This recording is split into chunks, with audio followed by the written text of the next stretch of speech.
Aujourd'hui, moi, je déplore qu'on ait encore des jeunes ados qu'on place dans des établissements psychiatriques d'adultes parce qu'il n'y a pas de place enfant. On a besoin de construire un vrai service public de prise en charge de la psychiatrie des enfants.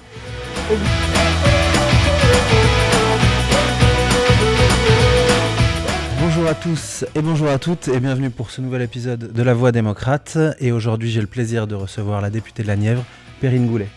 Bonjour, merci de m'accueillir. Bonjour Perrine. Alors, vous êtes donc députée de la Nièvre, élue depuis 2017 et aussi depuis 2022 présidente de la délégation aux droits de l'enfant à l'Assemblée nationale. Alors, je voudrais savoir, quand on est député, on a un choix assez large de thèmes sur lesquels on se consacre. Qu'est-ce qui vous a amené à vous intéresser à la question des droits de l'enfant et à la protection de l'enfance ? Alors, quand j'ai été élue en 2017, les rencontres que j'ai pu effectuer sur le terrain, notamment dans mon département la Nièvre, m'ont conduit à me réinterroger sur une politique que j'avais bien connue puisque j'avais été bénéficiaire il y a quelques années, la protection de l'enfance, et qui m'a fait surtout constater qu'en 30 ans, plutôt que les choses se soient améliorées, elles se sont plutôt dégradées. Et donc, j'ai choisi de mener ce combat pour essayer d'améliorer, en tout cas, la prise en charge des enfants en protection de l'enfance dans notre pays. D'accord. Et donc, en 2022, vous devenez présidente de la délégation aux droits de l'enfance. Quelles sont ses missions et à quoi ça sert ? C'est une sorte de commission ? Alors, la délégation aux droits des enfants a été créée en 2022. J'avais porté une proposition de loi demandant cette création parce qu'à l'Assemblée nationale, nous avons effectivement diverses commissions. Nous avions une délégation aux droits des femmes et nous n'avions pas de délégation aux droits des enfants. Or, je pense que les enfants méritent qu'on ait un endroit où on ne parle que de leur sujet. Souvent, dans notre pays, on voit les enfants comme étant des entités qui appartiennent à leurs parents, comme des non-citoyens. Donc moi, j'ai choisi et j'ai porté, et dans ça, j'ai eu la chance d'être relayée par la nouvelle présidente de l'Assemblée nationale, Yaël Braun-Pivet, qui a fait créer cette délégation aux droits des enfants. Donc cette délégation, effectivement, c'est un peu comme une commission. Nous sommes 36 députés de tous bords, représentativement, en proportionnel à ce qui est dans l'hémicycle. Et nous travaillons exclusivement sur les droits des enfants, donc tous les droits des enfants qui sont portés par la Convention internationale des droits des enfants, qui s'applique donc juste de 0 à 18 ans. Et notre travail a pour visée d'éclairer, bien entendu, le travail législatif de nos collègues, notamment sur les droits des enfants. Je comprends. En 3 ans, il y a donc eu combien de rapports ? Quels ont été les grands sujets sur lesquels vous vous êtes attelés ? Tout d'abord sur la protection de l'enfance. Ça a été une des premières missions de notre délégation. Tout d'abord, le premier rapport a été sur la protection de l'enfance en Outre-mer, parce qu'il y a des spécificités en Outre-mer. Donc le premier rapport était sur l'Outre-mer. Puis nous avons mené de longs cycles d'audition sur la protection des enfants. Et tout ce qui est l'ASE, le placement des enfants, etc. Et au gré aussi de l'actualité, nous avons pu discuter sur le numérique, puisqu'il y avait des textes sur le numérique qui passaient à l'Assemblée nationale. Donc, nous avons mené des missions à ce niveau-là. Et la santé mentale, la pauvreté des enfants. Vous voyez, le spectre est large. Et c'est ce qui est intéressant dans cette délégation, c'est qu'on balaye assez large les droits des enfants et donc tous les sujets qui peuvent les concerner. Dernièrement, nous étions sur un cycle prostitution des mineurs, qui est un fléau qui est en augmentation dans notre pays. Mais c'est également regarder ce que sont nos enfants qui sont dans les camps en Syrie. Parce que vous savez, on a une centaine d'enfants qui restent dans les camps en Syrie, français, comment ils sont traités, comment sont respectés leurs droits. Et là, nous venons de lancer une mission sur l'imprescriptibilité des crimes sur mineurs. C'est un sujet qui balaye la société à l'heure actuelle, au gré des faits divers qu'on a pu avoir ces derniers mois, qui sont un vrai sujet. Au moment où la parole des femmes ou des hommes, une fois adultes, se libère, eh bien, la prescription, doit-elle bouger ou pas ? C'est un vrai sujet. Nous sommes dans les travaux à l'heure actuelle. Vous voyez, c'est vraiment assez large, cette délégation dans les enfants. Effectivement, et en regardant vos travaux, j'ai vu qu'il y avait donc des organismes de protection de l'enfant qui étaient à but lucratif, donc privés.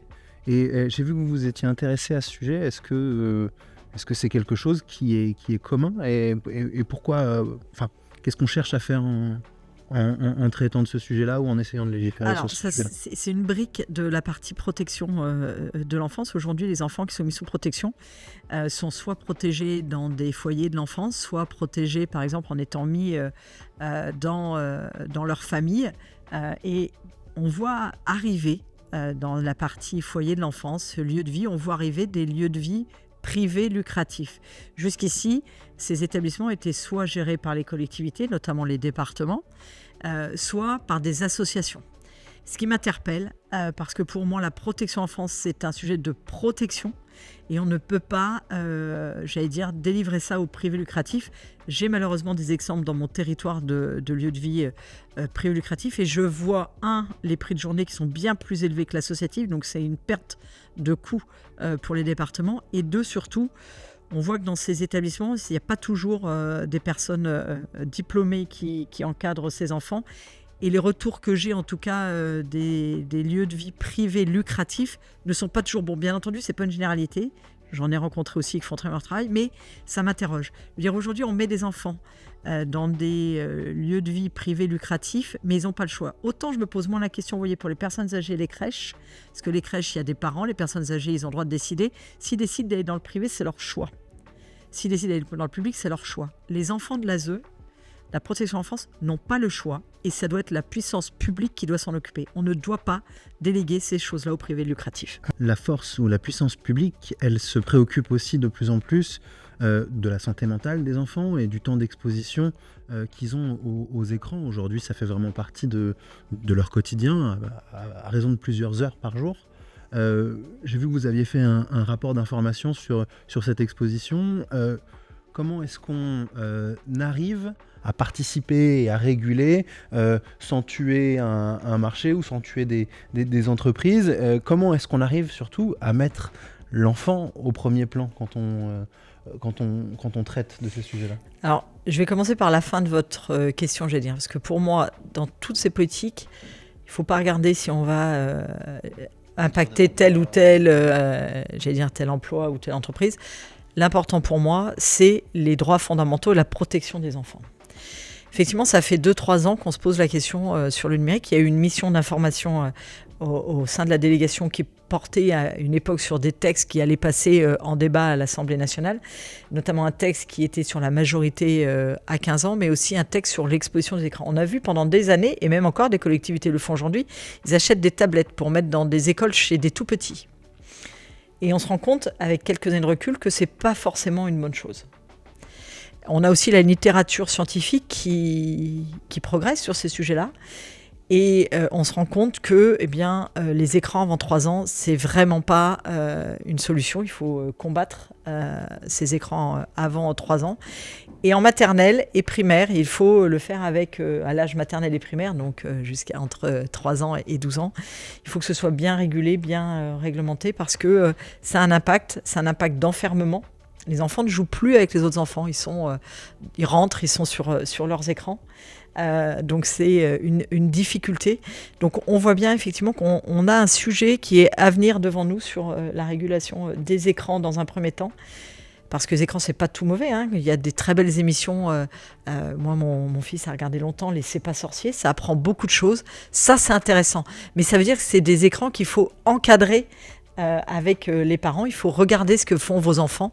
Il faut vous assurer qu'ils ne sont pas sur des sites illicites, parce que malheureusement, on a encore beaucoup de sites illicites auxquels les enfants ont accès. Et puis récemment, il y a eu une commission d'enquête sur les effets de la plateforme TikTok.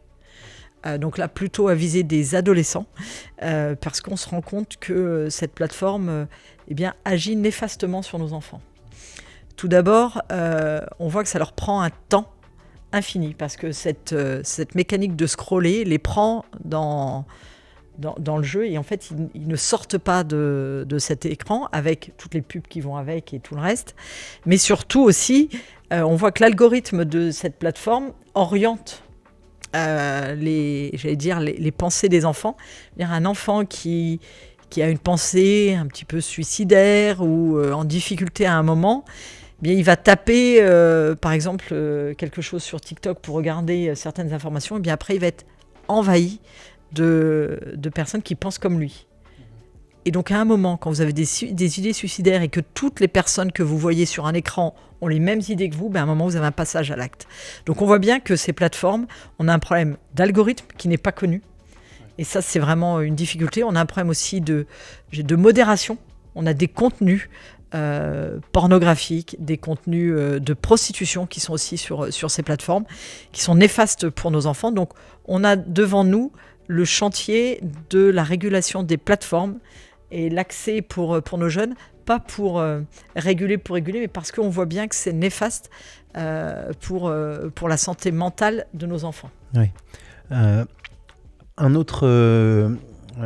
D'autres formes de plateformes qui ont un impact sur les comportements sociaux, c'est la pornographie et les sites pornographiques.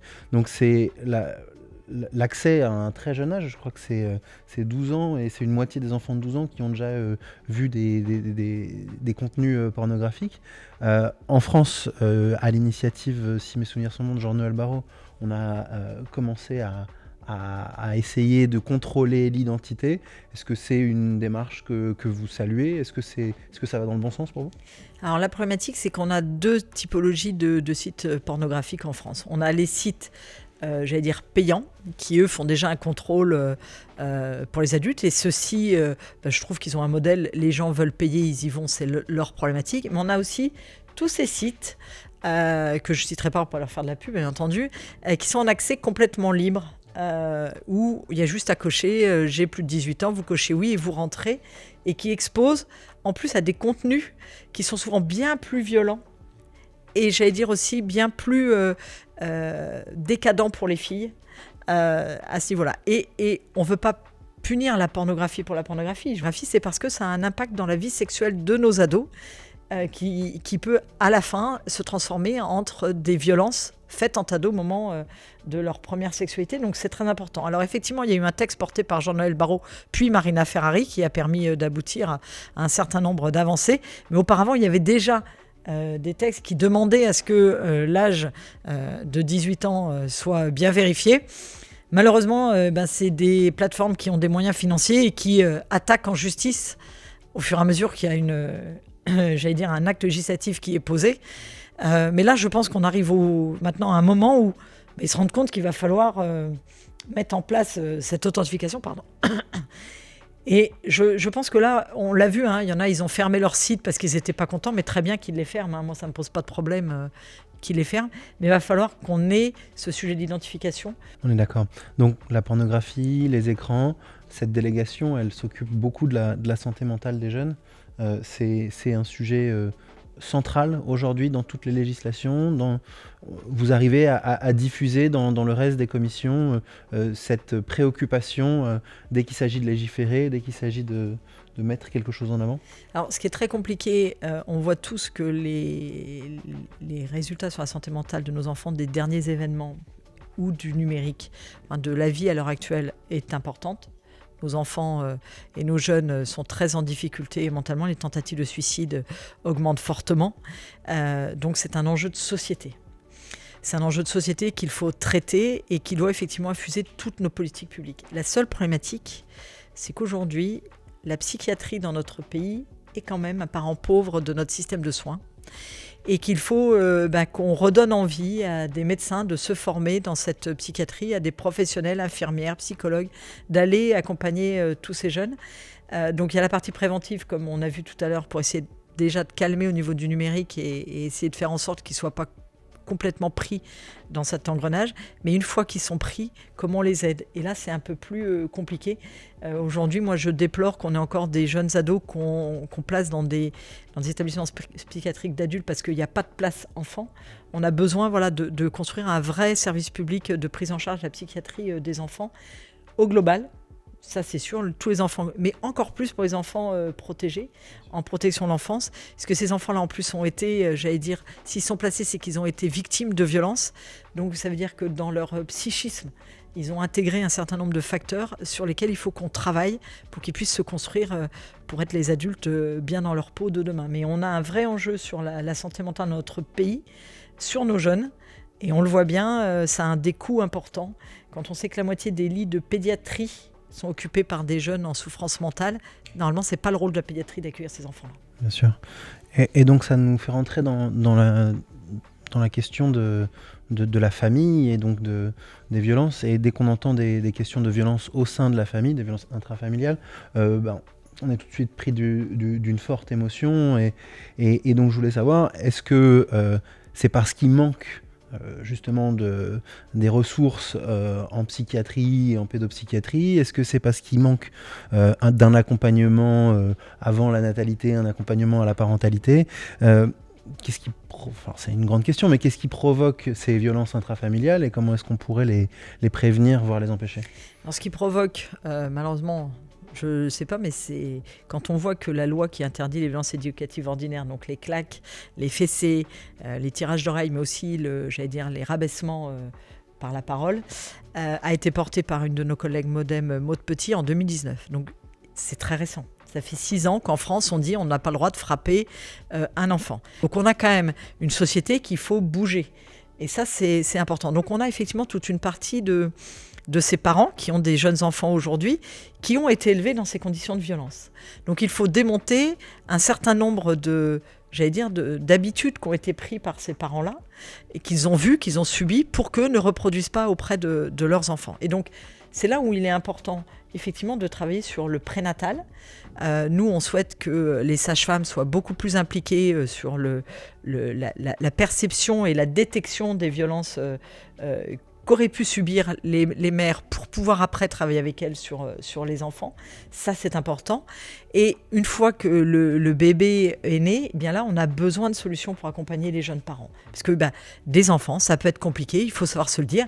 Ça ne se passe pas toujours avec un bébé qui dort bien, qui mange bien.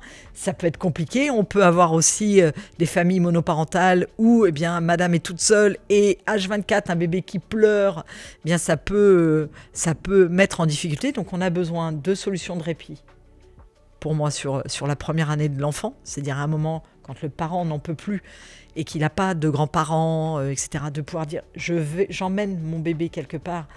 Prenez-le 1 heure, prenez-le 2 heures, j'ai besoin de me reposer, j'ai besoin d'échanger. Donc on a besoin de développer les maisons des 1000 jours. Dans chaque département, il nous faut une maison des 1000 jours, ça c'est une nécessité. Qu'est-ce que c'est les maisons des 1000 jours? Les maisons des 1000 jours, normalement, les 1000 jours c'est jusqu'à 3 ans. Donc à partir de la grossesse jusqu'à 3 ans, c'est une politique qui a été déployée parce qu'on sait que beaucoup de choses se jouent à ce niveau-là et c'est pour accompagner la parentalité. Donc on a besoin de déployer ces maisons 1000 jours partout. On a également pour moi besoin de revoir le rôle des PMI, des protections maternelles et infantiles, qui étaient très déployées il y a une vingtaine d'années, qui le sont toujours, mais plus sur la même mission. Aujourd'hui, les familles ont un peu peur d'appeler la PMI ou d'aller les voir parce que, il y a souvent la peur du placement. Donc, il faut qu'on revoie aussi cette PMI. Et puis, bien que tous les professionnels qui sont en lien avec les enfants puissent détecter les violences et accompagner les parents quand ils sont en difficulté avec leur enfant. J'aimerais revenir brièvement sur un sujet que vous aviez évoqué et qui a à voir avec ces conséquences des violences intrafamiliales, c'est la prostitution des mineurs. Est-ce que c'est directement lié? Est-ce qu'il y a d'autres facteurs extérieurs? Quels ont été vos travaux sur la question? Alors, la prostitution des mineurs, on a tendance à penser que ça n'arrive qu'aux autres. C'est faux. On se rend compte que beaucoup de jeunes filles, mais il y a aussi des garçons, mais majoritairement c'est des filles, beaucoup de jeunes filles qui regardent un certain nombre de contenus sur les réseaux sociaux ou même à la télévision, banalisent l'acte sexuel.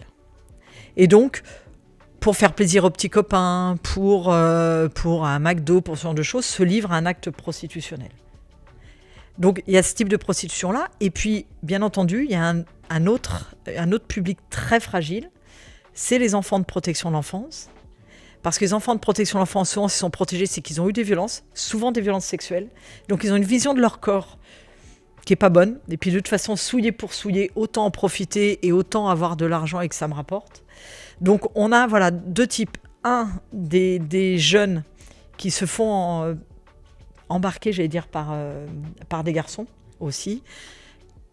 On a aussi tous les nouveaux contenus qui banalisent la sexualité et puis tous ces jeunes fragiles qui tombent sous les mains des proxénètes parce qu'ils trouvent que c'est une facilité et c'est surtout malheureusement moins bien réprimandé qu'un certain nombre de crimes. Mais attention, la prostitution peut arriver à n'importe quel enfant.